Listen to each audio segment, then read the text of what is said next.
नमस्कार, मैं जनवक्ता श्रीओम गौतम। भारत के सीजेआई की तरह से ही भारत के भावी सीजेआई यानी कि जस्टिस सूर्यकांत ने भी अब कॉलेजियम की बहुत बड़े स्तर पर वकालत की है। साथ ही साथ उन्होंने ये भी बताया कि कॉलेजियम की वजह से जज निरंकुश हो जाते हैं, सर्वशक्तिमान हो जाते हैं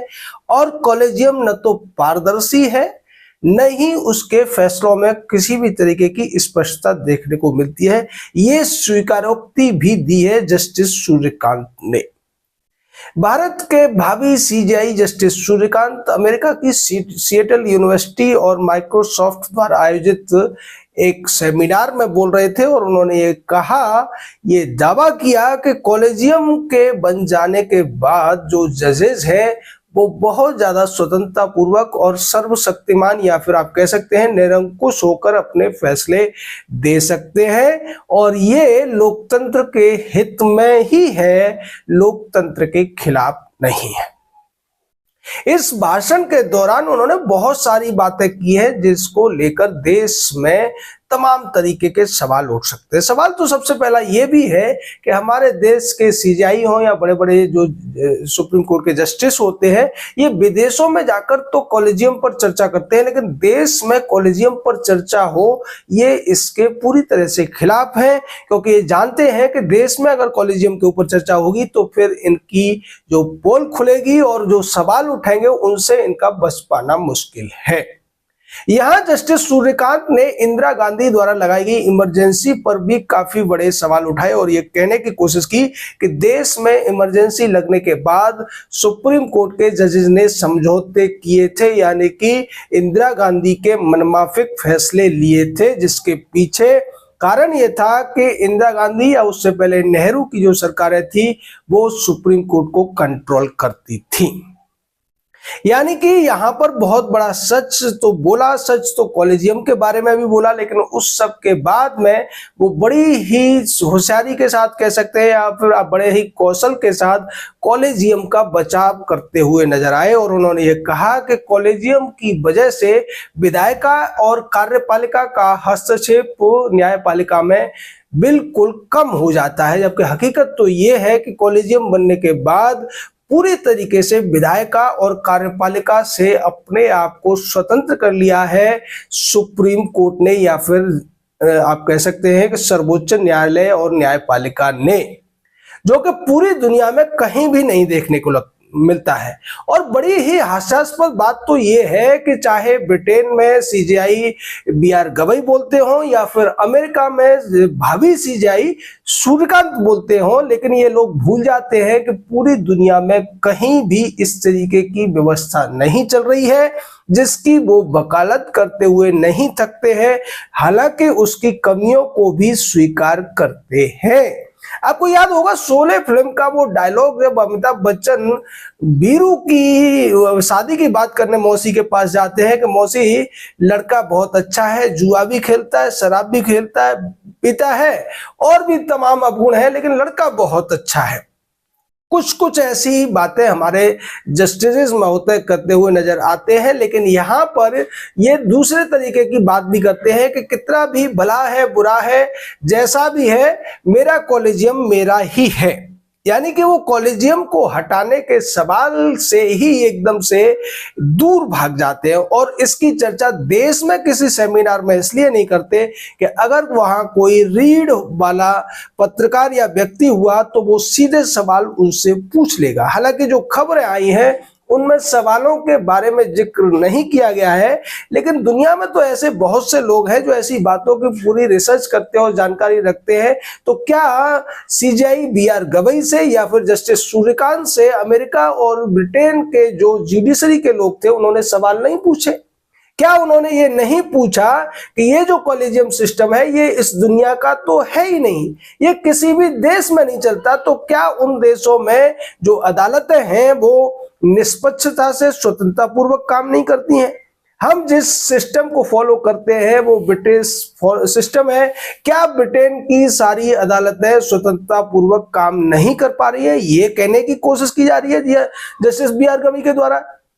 या फिर जस्टिस सूर्यकांत के द्वारा ये कहने की कोशिश की जा रही है कि अमेरिका का जो फेडरल कोर्ट सिस्टम है वो पूरी तरीके से निष्पक्ष नहीं है, वो राष्ट्रपति के इशारों पर या सीनेट के इशारों पर काम करता है। एक और बात यहाँ पर बहुत ज्यादा आपको लगेगी कि कैसी बात कह रहे हैं जस्टिस सूर्यकांत, वो ये कहते हुए नजर आते हैं कि हम जो कॉलेजियम के माध्यम से स्वतंत्रता प्राप्त करते हैं उसके आधार पर हम बहुमत की बातों को आराम से दरकिनार करके अल्पसंख्यकों का हित साधने का काम करते हैं। आपको याद होगा कि हाई कोर्ट के एक वकील थे शेखर यादव, जिनको लेकर सुप्रीम कोर्ट के तमाम वकीलों ने, तमाम जजों ने आपत्ति जताई थी जब उन्होंने ये कहा था कि न्यायपालिका को बहुमत के आधार पर चलना चाहिए, जो कि लोकतांत्रिक रूप से एक सही कथन था। लेकिन यहां जस्टिस सूर्यकांत उस कथन के बजाय दूसरा कथन कहते हुए नजर आते हैं। ये उसी तरीके का कथन है जैसा कि मनमोहन सिंह ने एक बार कहा था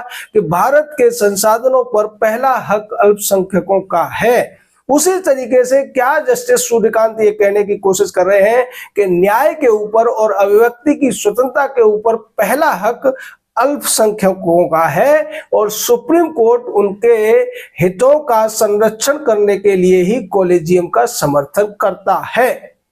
निश्चित तौर पर हम तो ये चाहेंगे कि हमारे जो सीजेआई हैं बीआर गवई और जस्टिस सूर्यकांत इस तरीके की सेमिनार देश में भी आयोजित करें या उनमें भी शिरकत करें और वहां जनता को प्रश्न करने का मौका भी दिया जाए। जस्टिस सूर्यकांत ने यह भी कहा कि न्यायपालिका की आलोचना हो रही है, उस पर सवाल उठ रहे हैं, लेकिन हम उसको सुधारने की कोशिश कर रहे हैं, उसमें पारदर्शिता लाने की कोशिश कर रहे हैं। अब मैं पूछता हूं कि क्या पूरी दुनिया में यशवंत वर्मा का मामला उठा था तो कोई भी ऐसा पत्रकार नहीं था ब्रिटेन में या यूएस में जो ये सवाल पूछ पाता कि आप जिस कॉलेजियम के गीत गाते फिर रहे हैं, जिसकी स्तुति गान कर रहे हैं, जिसकी प्रशंसा में कसीदे पढ़ रहे हैं, उसी कॉलेजियम के माध्यम से यशवंत वर्मा जैसे जजेस भी पैदा होते हैं जिन पर आरोप होते हैं, जिन पर क्राइम सिद्ध भी हो जाता है, आपकी कमेटी मान लेती है, लेकिन उनको खिलाफ कोई एफआईआर तक नहीं होती है। और हकीकत तो ये है कि ये जो सूर्यकांत महोदय हैं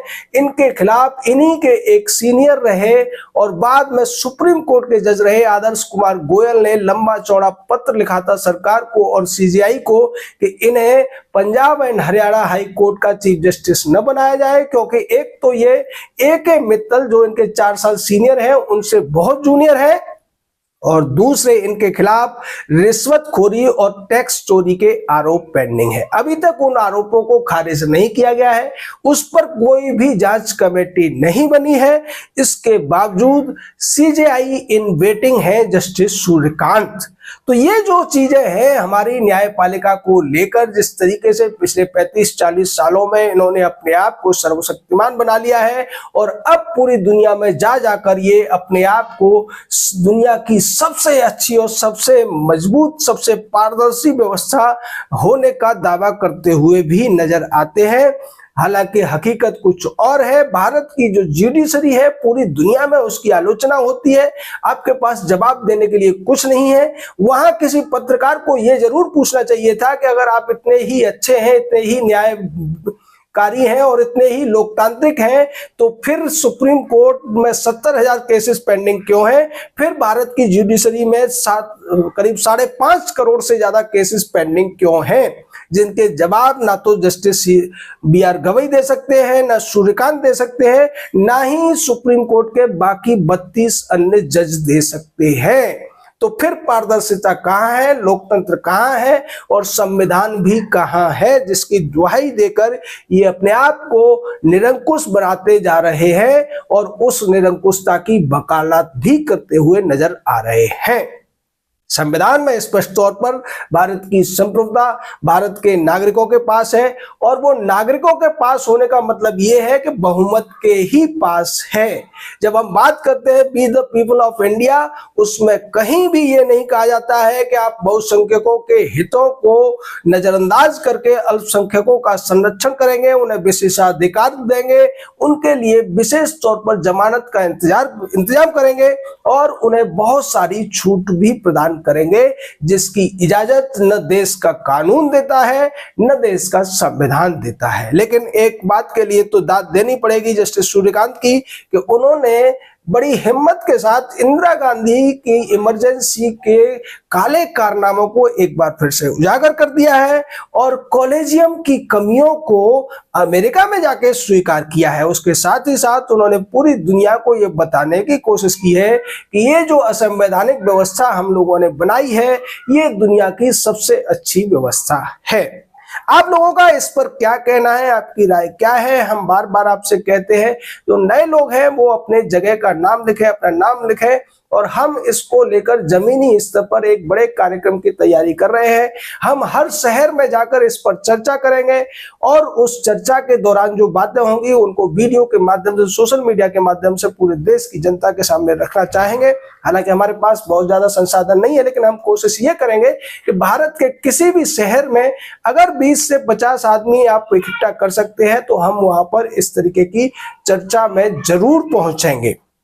आप हमारे साथ जुड़िए क्योंकि हम ये जो कुछ कर रहे हैं हमारा उद्देश्य पैसा कमाना नहीं है, क्योंकि इन सब से बहुत ज्यादा व्यूज भी नहीं आते हैं, यूट्यूब भी बहुत इसको प्रमोट नहीं करता है। लेकिन चूंकि ये राष्ट्र की सबसे ज्वलंत समस्या बन चुकी है इसलिए हमारा और आप सभी का ये कर्तव्य बनता है कि देश को इस समस्या के चंगुल से बचाया जाए। जय हिंद, जय भारत।